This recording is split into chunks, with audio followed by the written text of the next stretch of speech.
self-defense. I have a history, and long ago, about a decade ago, doing time for aggravated robberies, burglaries.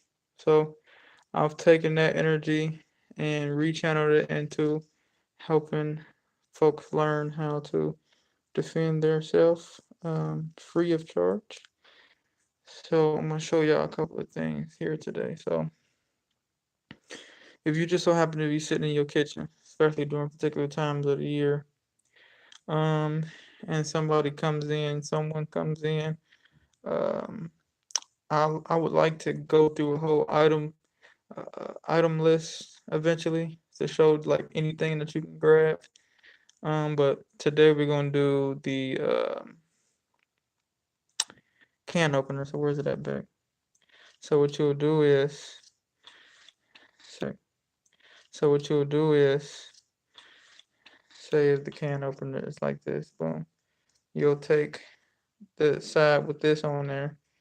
You'll put it in there, and you'll put your finger in between here, which will make a perfect um, eye gouging punch tool. And you know, let me use my other hand.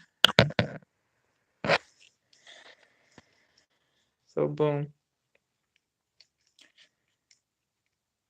and see how the distance between the eyes is exactly the correct distance when you put your finger in there. And if you don't know about um, the eyes are the most sensitive thing you can go for when you get an attack. The eyes, there's pressure points that I'll go over eventually, but you have the temples is a pressure point. Um, the throat, for sure. The eyes, throat is where main artery crosses at.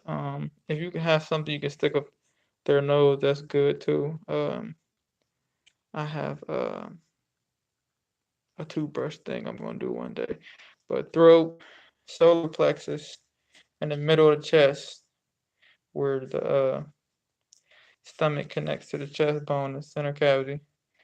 Um, the groin area, with like where it connects to the hips. Those are uh where main arteries cross. Um, oh, and the chest bone, like right here, where it's connected to the shoulder, a main artery cross right here too, on both sides. So yeah, and when you do a punch, hold this real quick, babe. Like, you don't have to have perfect punching. Um, we'll get over here. You don't have to punch perfectly, but this actually would help your hands not be sore from punching. You know, you're just constantly punching with this, even if you put it together, which would probably be easier just to. But when you punch, um, you'll stand like this. You'll have one foot forward. Go down a little bit, babe.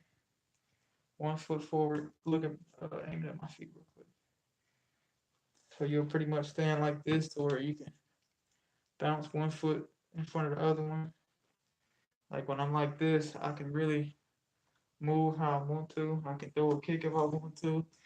Uh, I can move this way. I can just, so you'll stand.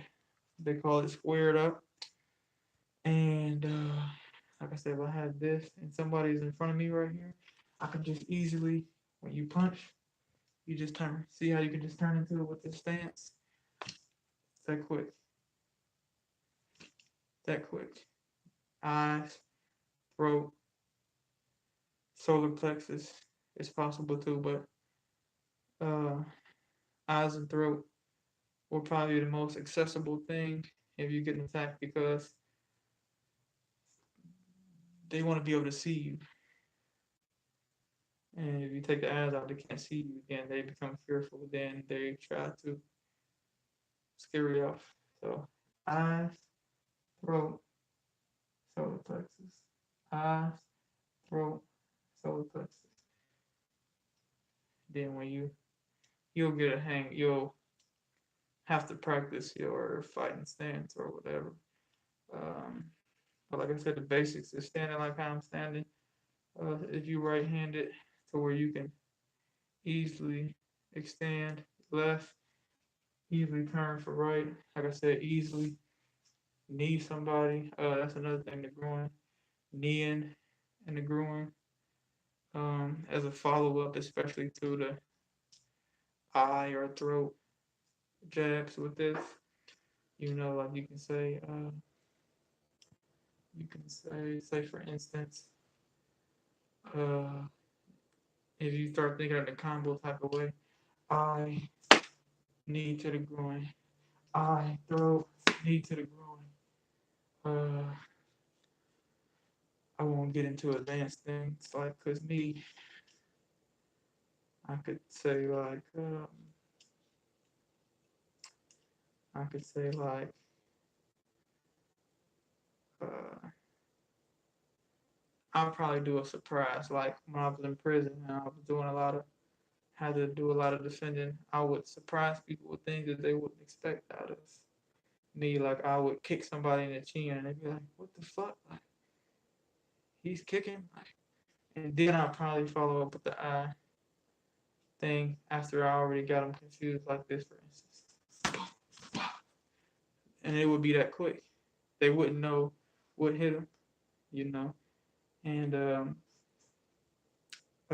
being that I don't look like the type of guy who could do kicks, it really throws that type of thing in. But that's not to boast or anything. That's just to show folks that I'm not just speaking on things that I don't know of or haven't practiced or haven't developed skills for and put in use.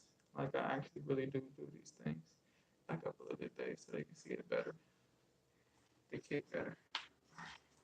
So like I said, once again, I would probably, try to throw somebody off. And the element of surprise, I think, is the best element to me, especially when it comes to. But yeah, if you flexibility is another thing. Now that we're talking about kicks and stuff, flexibility is good.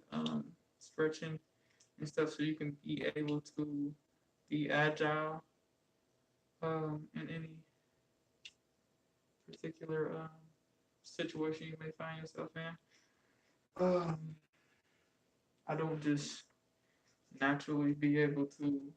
Well, I kind of do now since I know how, but it's the chances are better of me being able to do something like put my foot up without jumping, like up here, you know, like at this. Again, even I can feel it at this point because I haven't stretched today. But you know, the more you stretch, the better you'll get at doing things like that, and the more you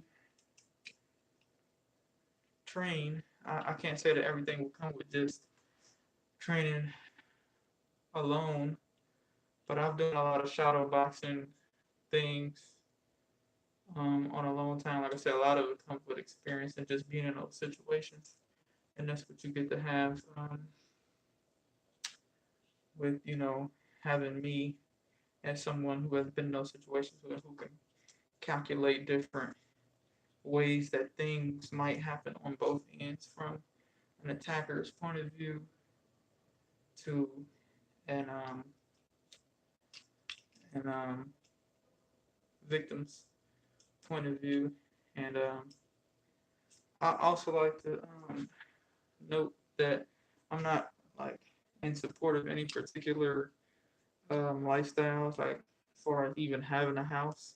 I'm not like saying this is to defend your house or anything, because I'm kind of take kindly more to nomadic living myself, but this is just to defend yourself, period. Whether you are in a house, whether you are walking down the street, which we'll do with how to turn your socks into a weapon later on, anywhere there's rocks at, I'll show you uh, those type of defense techniques.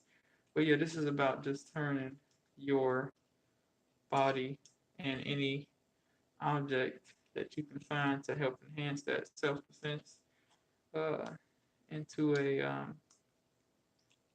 self-defense machine for us getting attacked and harm being caused to your being. So that's what this is about. Nothing more, nothing less. Am I promoting here? But you know, selfless defense. So with that being said, everybody take care and stay aware. Hope y'all learned something.